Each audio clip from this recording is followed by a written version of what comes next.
Okay, so for starters, I'm glad to be back because it's been a while. But let's go ahead and cue the thematic intro.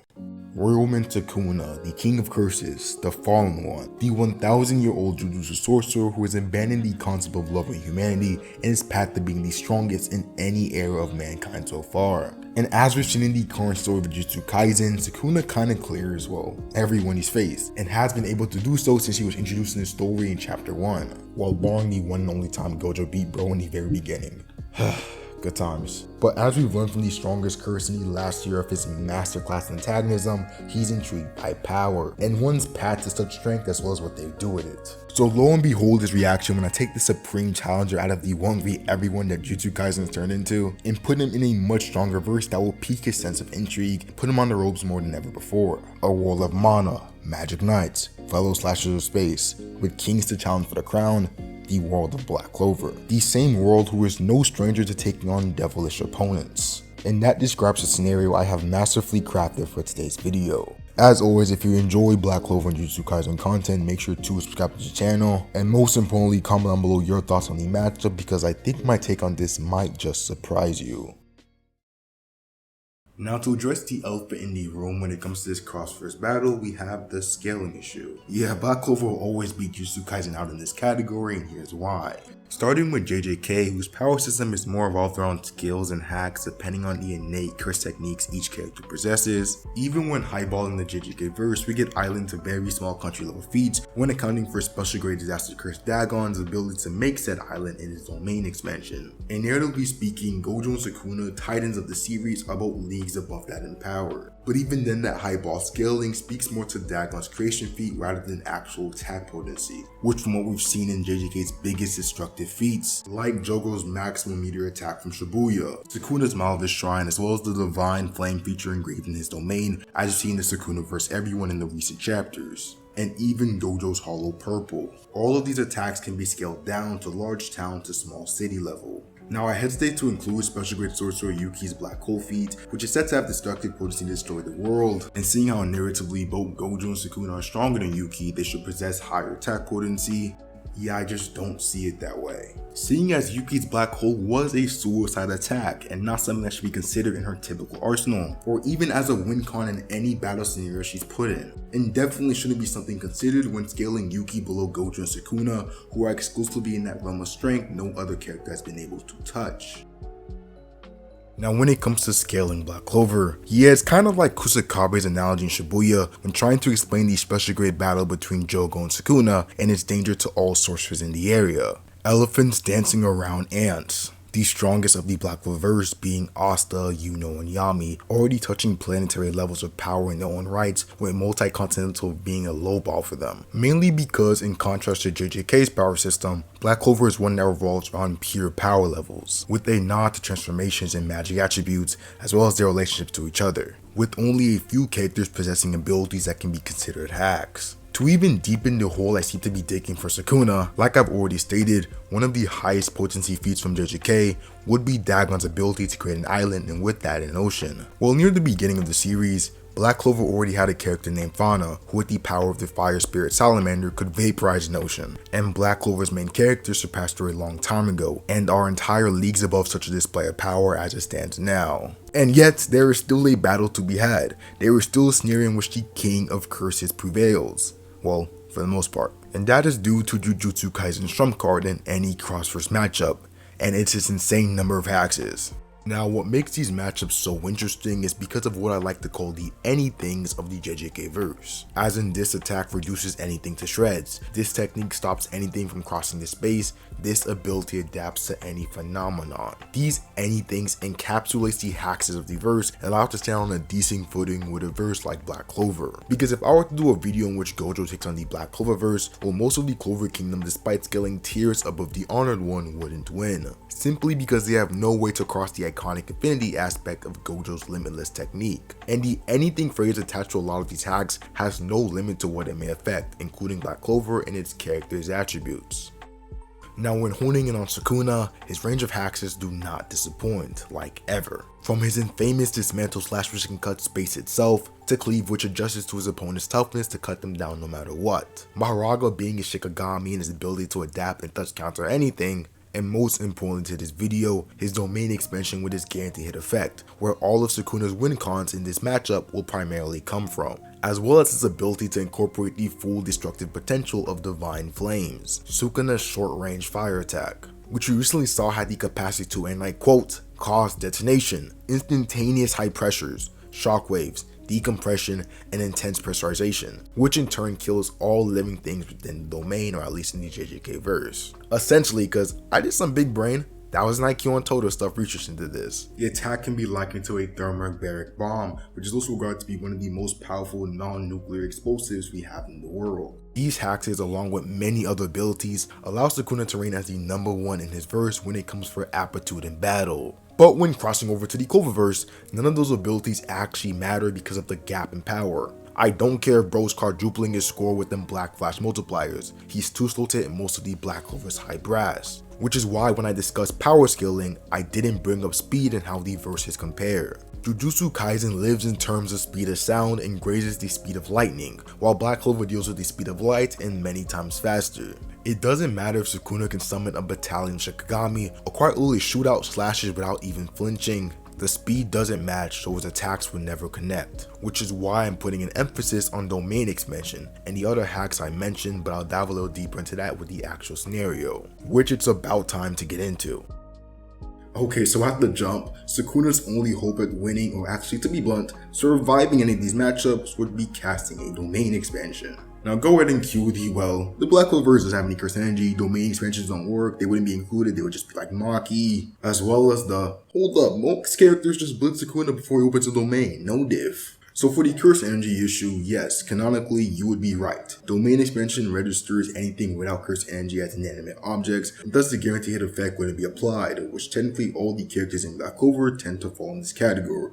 But with headcanon, aka for the sake of the video, we're going to allow Sukuna's domain expansion to be modified so that it may register all living things despite their cursed energy levels. I mean, to be fair, we've seen like 4 different versions of bro's domain expansions, all different due to the sheer amount of binding vows and barrier modifications Sukuna can apply. Especially with them binding vows, Urame has to have a long list of requirements that Sukuna has to reach because there's no way he's remembering all of them. And for the second pointer in regards to blitzing, well, that's just one that would be out of character for like anyone in Black Clover. In a world where transformations that don't appear instantaneous and probably take some time in verse to charge up and actually activate, and also a world where we've never seen an instance where a character has rushed to cancel out a transformation or a power up, I highly doubt any of the characters would flinch if they saw Sukuna holding up a few of his fingers, maybe saying Ryoko Tenkai, and the flare up in his cursed energy which they can't even sense. Yeah, that just doesn't usually happen in the Clover Kingdom. They're gonna let you cook over here, villain or not.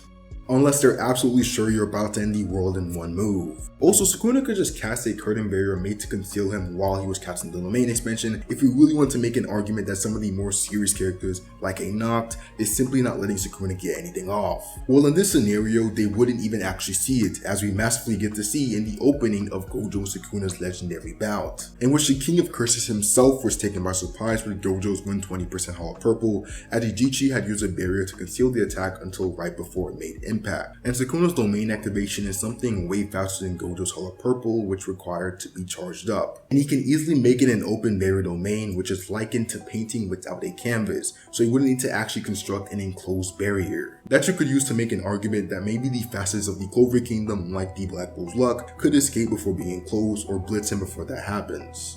And for other characters like an Asta or a Yami that can sense through ki, a flow of life energy that's influenced by emotions and the intentions, Sukuna's intentions in trying to slaughter his way to the kingdom, which I'm sure he would even bother hiding, there was still no instance, barring maybe one where they thought that Parcher was going to blow the continent off the map earlier in the series, in which either character has sensed such ki and went straight for the kill with their ultimate moves, which when applied, such as their respective slash attacks, would do Sukuna in worse than what he did to Go/Joe.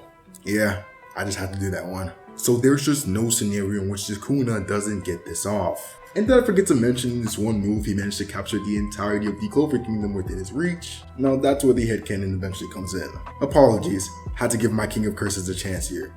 So practically, the entire scenario comes down to who in the verse could survive Malaman Shrine, a realm that has been described to kill anyone who enters its reach in the JJK verse, especially when it comes to talking about its modified Divine Flames version.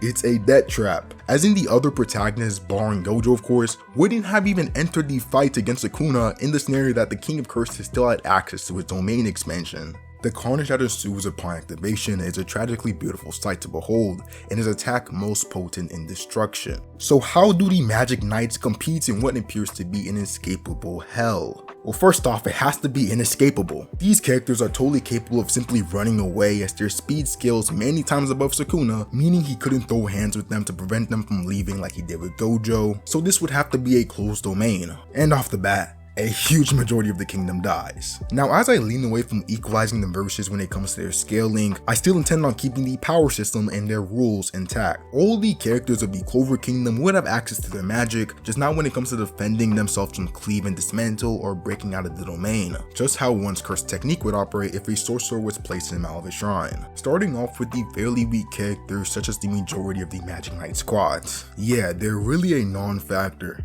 because not only do none of them have access to a domain counter, and they can't really rely on a defensive ability like Mana Skin, as it's something that only contributes to durability and not necessarily similar to something like domain amplification. An anti-domain technique which coats one's body and is strictly aimed at neutralizing another curse technique upon contact by essentially creating an empty domain around them as they fight.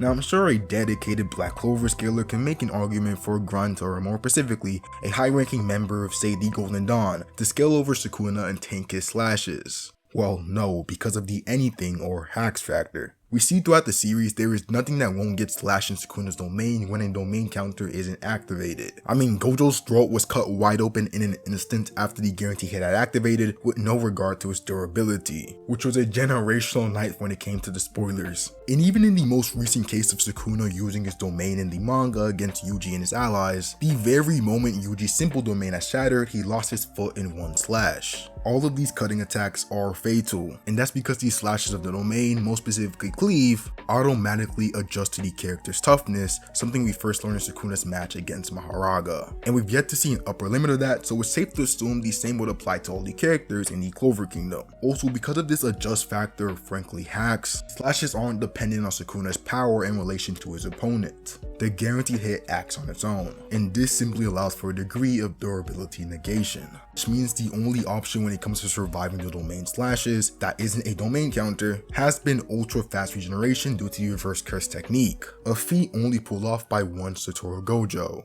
And yet, even with all the odds stacked against them, I still believe there are chances and possible scenarios for survival for some of the Magic Knight grunts within the domain that I have to discuss, mainly due to 3 of the kingdom's best support mages and their most effective spells. Magic Knight Captains Rill's Twilight of Valhalla, giving his allies a boost while also guaranteeing their survival, as they seemingly can't die no matter the injuries. Nessa's fate altering magic and her ability to save her allies from often life-ending situations. And well, Mimosa, because it's Mimosa. I'm sure if given a second or two she could find a decently fast regeneration spell that provides some value, I guess, because it's Mimosa, it always does for her. And I will say there are a handful of characters I think could survive in Sukuna's domain and put up a fight without these spells' assistance, with a good indicator of that being the formidable group Nock chose to take part in the Spaking raid to take out the Dark Triad, plus like a Noelle and the other captains that stayed in the Clover Kingdom. These Magic Knights are what I consider to be the top brass or the elites of the Clover Kingdom, and I want to get in their specific scenarios within Malva's shrine separate from, well, the rest, as in the grunts of the Magic Knights. Yeah,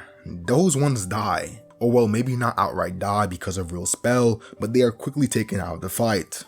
Because overall, Rill, Vanessa, and Mimosa, yeah, none of their spells actually do anything about these slashes. They're guaranteed, they're going to hit. Specifically with Vanessa's Fate spell, it's never been shown to stop the life-ending attack, only sort of make it not actually happen. So let's say off the jump, half of the Black Bull's throats are slashed, the other half gets their limbs shredded. Vanessa's magic would then make it so that it never happened when it comes to the first slashes. What about the second, the third round, the fourth round, in a place where there's an infinite number of rounds? What are they supposed to do? Keep charging at Sukuna as their bodies get absolutely kebabbed and somehow they keep living? And what if any bones in their legs get slashed? Of course, Seikei could seal the pain away, but at the end of the day, the slashes in Sukuna's domain will only get stronger and won't stop, leaving them in no position to actually fight. I mean, the only possible win con for those non-heavy hitters, like the Black Bull's Magna Luck duo, along with you could say a Gauch, or the likes of Golden Dawn's Klaus, Silver Eagles Nebra and Solid, the Blue Roses Vice Captain Sol, the Crimson Lion's Leopold, the Green Mantis's Seke, surprisingly, Coral Peacock's Kirsch, again, those not in the top brass. I suppose if Grey could duplicate Mimosa and get her to use ultimate magic to heal a huge portion of the Magic Knight brigades, but even then, we have yet to see Mimosa actually use an ultra fast regeneration spell needed in this scenario. Yes, she can heal holes through people's chests and stomachs, multiple punctures throughout their vitals practically like anything, but with absolutely no time, there's no way she's healing slashes through someone's neck or any fatal attacks in the same fashion reverse curse technique does, or at least at a level where those attacks could continue fighting. Mimosa's good when she's off screen and doing her thing, but not that good. Like I said, I'm sure they'll survive technically because of real spell, but I don't think they would be in any capacity to actually fight the bro. Which in culmination means all of the Magic Knight grunts all fall prey to the avalanche of infinite slashes. But now, for how the characters I've classified as the top brass of the kingdom would fare in the domain, and this is where we get to cooking. Starting off with the lower tier of captains such as a Kaiser, Captain of the Purple Orcas, who has some of the best defensive capability as a captain with his Vertex magic. It doesn't do a thing.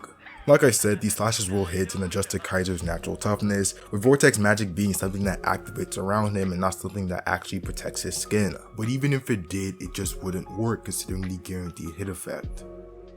In Real's case, the caster of Twilight Valhalla, well, the best he could do was send an avalanche of magic attacks towards Sukuna, totally capable of taking Sukuna out. But then again, when the first slash takes out his arms or opens his chest or any of the other gory ways Shrine would do him in, a whole lot of attack options would suddenly vanish with no means for a defense. Maybe he creates a powerful golem of clay that would just ignore the slashes and give Sukuna the beats, but then again he has to be able to swing his paintbrush in order to activate such a spell, which would be hard to do when your body is sliced in half. And that's something Real can ask Gojo about, who's a fellow white/aqua colored haired male, I think.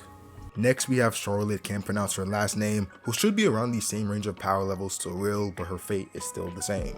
I briefly thought about the possibility she uses her Queen of Briar's form to create vines that would be taxed with sort of reconnecting her body, actively suturing it together in the aftermath of a slash, on some like Kakazu from Naruto stuff. But this would mean the vines would have to be sentient or automatic like Akari's regeneration in jackpot mode, and her body would then have to be modified to contain the vines, both of which just hasn't been shown to be possible when it comes to Charlotte's capacity. But if it did, she'd actually just outright win, seeing as her true magic allows for her to draw mana from her surroundings, thus giving her the edge in stamina against Sukuna's domain.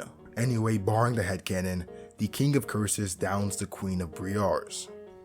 Moving up the captain food chain, we have William Vengeance of the Golden Dawn. Yes, we're actually going to put bro in a battle and make him fight this time. No more backing down, William. And we'll allow Langris to back up as captain on this one, seeing as how I alluded to earlier, the former vice captain of the Golden Dawn was a part of the Spade Kingdom raid group.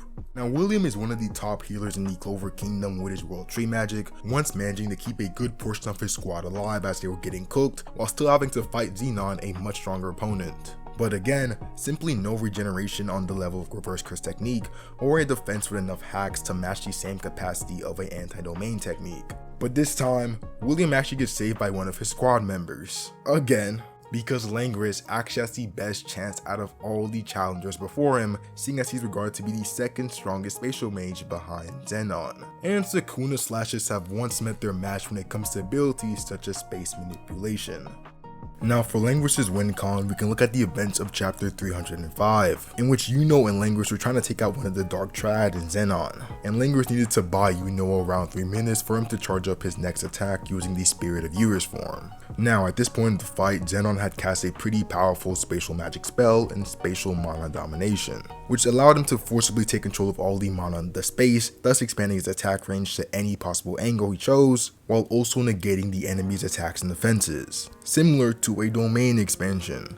Now Langris's counter was simply using Mana Zone, which allowed him to block attacks from a Zenon who was many leagues stronger than him in magic power, and freely move in the space Zenon had quote unquote dominated.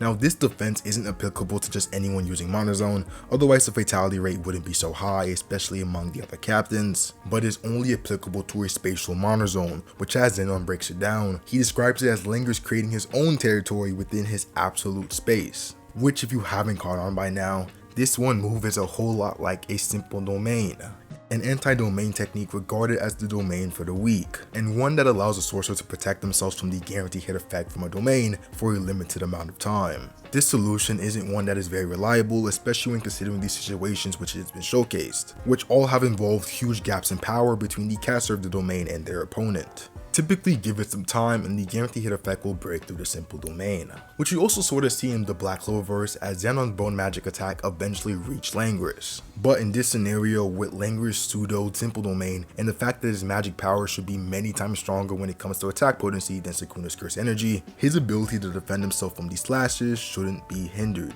He's many times stronger and faster, so straight up blitzing and knocking Sukuna out wouldn't be an issue. It'd actually be worse than that one time Sukuna really did get knocked out cold. Anyway, Sukuna catches his first L. But let's see if he can redeem himself against the Clover Kingdom's top rival duo. Not Asta and Yuno, we got that at home, and for Goleon and Noelle. Yeah, Sukuna's definitely redeeming himself for this one. Noelle, like Kaiser, has also shown impressive defensive capabilities, and give the man some prep time, he's also one of the more lethal characters while utilizing his versatile Mercury magic, especially when considering how Mercury is poison to the body. Well, for the actual fight, remember how the others fared? Yeah, he's dead. Noelle simply doesn't have the regeneration factor, or something that countered the domain's guaranteed hit effect. Similar to Charlotte, I would have loved the possibility of Noelle using Mercury to augment his body, stitching up the wounds or making up for the blood loss, but Noelle just unfortunately does not have the capacity. And the same goes for Goleon, who just like Tabata, the rider of Black Clover, I'm not giving the time of day to. But for the higher tier captains or those with Haxs, we have Dorothy Unsworth, the newly crowned Queen of Witches. Now in the case of Dorothy, her glamour magic actually makes for a quite interesting matchup, simply because it allows her access to the dream world, an entirely other dimension in which she controls every aspect, or more specifically can conjure up whatever she can imagine. Definitely something we can consider to be a Haxs across all verses. Now for this specific scenario, while we've only seen her in the manga transport others to the dream world through mist she creates with a spell, which we've seen does take a few moments, we did see her in a Sword Art Canon episode which featured a training match between the Magic Knight captains, in which she was able to transfer herself and Yami, who she had snuck up on, in an instant. And we do know that she's faster than Sukuna, so blitzing him, putting him in this dream world, and doing things to him only Dorothy's magic can comprehend, well, it shouldn't be an issue. Or, well wait, it actually is. Because she would even have to outspeed Sukuna without at first outspeeding the fatal slashes, which would attack her as she closes the distance between her and Sukuna, killing her. Which then means her win con revolves around immediately entering the dream world herself, and thus winning the scenario with a battle of attrition.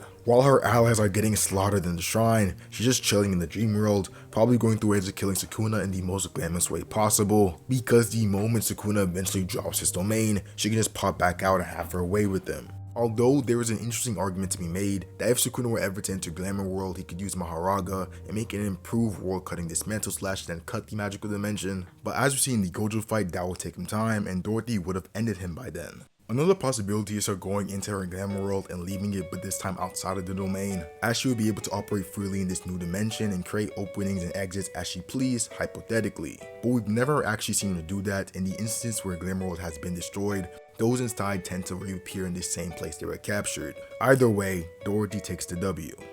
Following her, we have Jack the Ripper, probably one of the only characters in the verse that can match Sukuna when it comes to having such a depraved persona, with Jack really only wanting to be able to cut whatever stands in his way for the pure joy of it as much as Sukuna wants. I actually would love to see Sukuna give Jack the commentary speech he gives to all of his fallen opponents, cause the interaction between this similar pair would be so intriguing. But for Jack's situation within Shrine, I actually think he fares pretty well. We saw in the Spade Kingdom arc that Jack had evolved his slashing magic to be able to manifest multiple magic knives around his skin that would not only greatly increase his cutting power, but also constantly cut through whatever magic may be directed towards him, such as Dante's gravity magic and in this case Sukuna's slashes. And with his magic being able to eventually adapt to anything it needs to cut, even something as powerful as space itself, I see a scenario in which Jack's armor, while still also being his arsenal of knives, would be working in overtime to cut Sukuna's slashes as they manifest on his skin or at least match them, because they're both attacks which adapt to the other.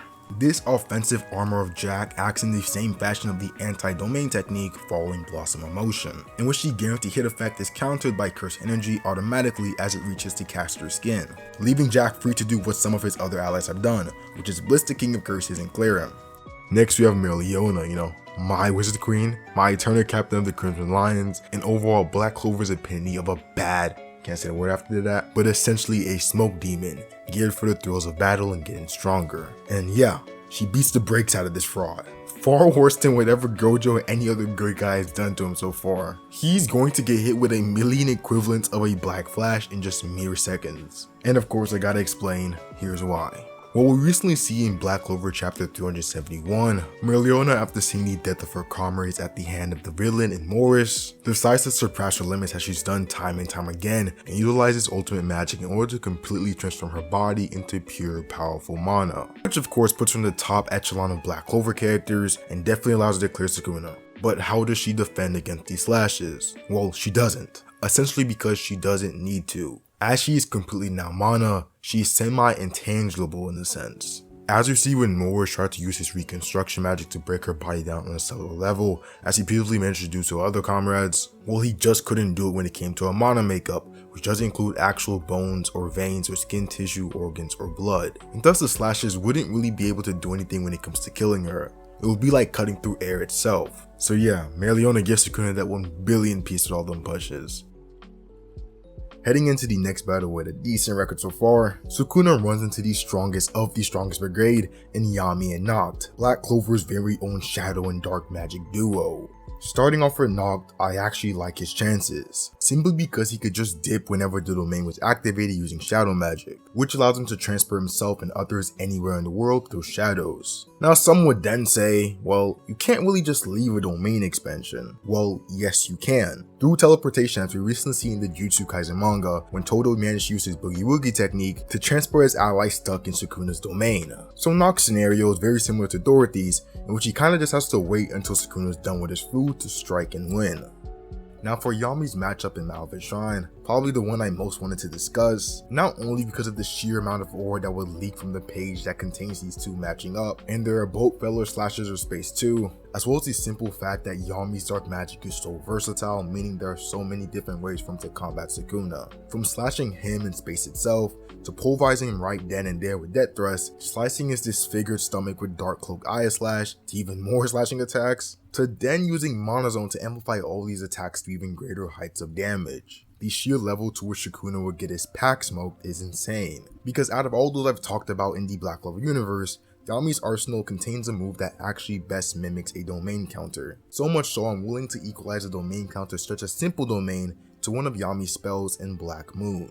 A spell which expands on an earlier spell of his in Black Hole, with the evolved version allowing him to nullify his opponent's magic in a certain range of area around him, like Dante's overpowering gravity magic, that has an area of effectiveness similar to a domain expansion. And even with this nullification, Yami is still subject to physical attacks, with the Black Moon only covering attacks of magic. Just like a simple domain, we just saw in the Gojo vs Sukuna fight, Gojo had managed to stave off the slashes using simple domain, but still had to box Sukuna as he healed. We even see him use his space he's carved out for himself to launch a guaranteed slash from his sword by condensing Black Moon. Just like something grade 1 sorcerer Asura Kusakabe could do with a new shadow style technique, which is based around the simple domain. Yeah, similar to Langris, I'm putting Yami in this anti-domain squad, which is a rarity for this verse. And as I alluded to earlier, Yami ends Bo's existence right after.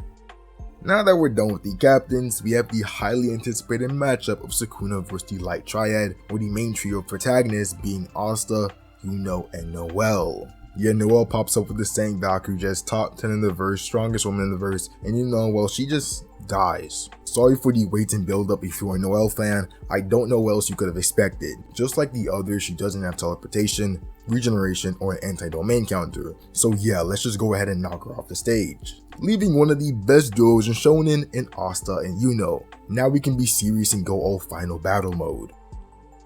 Now starting with Yuno, to no surprise the Magic Knight loved by Mana easily makes it out of Malvin Shrine. But not only that, but the holder of the legendary 4-leaf clover also has a second win con as well. but for the first one in simple teleportation, but not in the same fashion as Nock or Todo. Because during the Spade Kingdom raid in his fight with Zenon, Yuno gained access to star magic, which granted him the new spell Conjunction, which uses to teleport between stars he can create and direct. And no, he doesn't survive by simply teleporting out of the domain, as he would have to create a star on the outside of the shrine while still being inside of it, which is just impossible to do when considering how domain expansions work. I actually imagine a scenario in which Yuno teleports between stars while in the domain, but like spamming it, as in either non-stop teleporting between stars or just lightning quick in a way that he outpaces the guaranteed hit effect and closes in on Sukuna, as the effect of the domain isn't instantly opening wounds but actually a process of cutting you. So if you know what to spam like 4 conjunctions, getting close to Sukuna with each one, if not just doing it in one teleportation, something we've seen him do as he's blitzed top characters in his verse when it comes to reaction speed. And we also can see throughout Yuno's usage of it in the Spade arc that he has some degree of movement between teleportation, as he's been shown to go from a standing position, and after he teleported he has a sword in hand ready to kill, which actually perfectly encapsulates what I think he would do to Sukuna, which makes sense as most characters in the verse can get close to Sukuna, but not before these slashes can get to them. But in this move by Yuno, he would effectively cut down the space between them instantly. Now his second win con comes from his ability to seemingly replicate Yami's Black Moon spell, but with star magic. As we see in the Lucifer fight, he's able to create a space with a star hanging overhead where the King of Devils gravity is nullified. So just like Yami, he should be able to defend himself from these slashes and get off an attack and win. But how does the main character, the wielder of the 5-leaf clover, host of the anti-magic devil, and the strongest character in Black Clover as it stands now, we're discounting whatever the hell that final arc is, fare against his final challenge before ascending to Wizard King and the King of Curses, the epitome of evil? Now the thing is, this matchup really depends on your interpretation of Cross vs Scaling when it comes to equalizing the verses and their power systems. I tend not to equalize the power systems because it just makes it way more interesting that way, and if we were to follow the rules from that interpretation, Asta's anti-magic doesn't equate to anti-curse energy and he loses. I didn't give the win to the anti-domain squad and Yami, Yuno, Langris because they can shut off curse energy, rather because they can to a degree create their own domain within Shrine. Not a shield as we see when physical attacks can get past it, but a domain. And while Asta has shown the capacity to create anti-magic shields or push out anti-magic that cancels out incoming attacks, the guaranteed hit effect of Shrine isn't something that takes time to come at you, but will naturally originate on your skin. And Asta hasn't shown the capacity to physically create a space for himself in the fashion of a simple domain. Bro's abs are just not saving him in this scenario and he would die. But of course, when you equalize the verses, then yes, Asta's anti-magic, or in this case anti-curse energy, should save him and he would win. Just depends on how you view the matchup.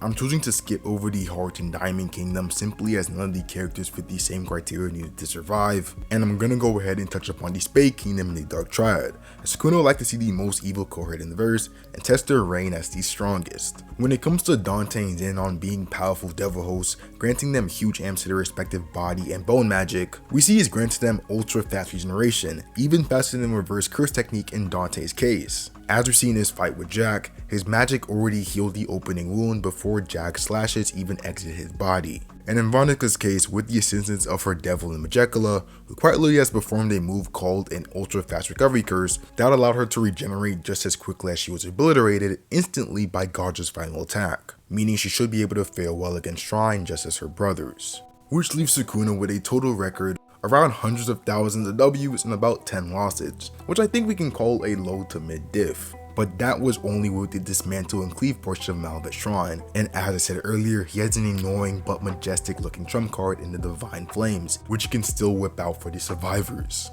in which he turns the slaughterhouse to a literal hellscape of fire. And how do the 10 characters that have made it this far manage in such an environment that turns the very air they all breathe to fire? Well, as I've brilliantly laid it out earlier, this trump card of Sukuna is essentially a thermobaric bomb on demand, and one with, as we see in the manga, city level destructive potency, well below anything that could actually harm the characters of Black Clover, especially the top brass who are touching multi-continental level of durability. So essentially they just tank it, meaning after Sukuna uses his ultimate plot armor binding vow, he still ends up with the same record as before. I mean, he did almost solo the verse, and I know that had to have filled the King of Curses' appetite for the strongest around for a lifetime, or at least a century for him. And this marks the end of a pretty long video for me. It's a drag to edit all, but allows me to show that creativity I tend to cook with on my favorite videos, which this video in particular has definitely become for me. Not gonna drag out the outro this time. Subscribe, most importantly comment on your takes on this, and just have a nice day. And also hope you don't get caught in the domain expansion, cause that's just rough.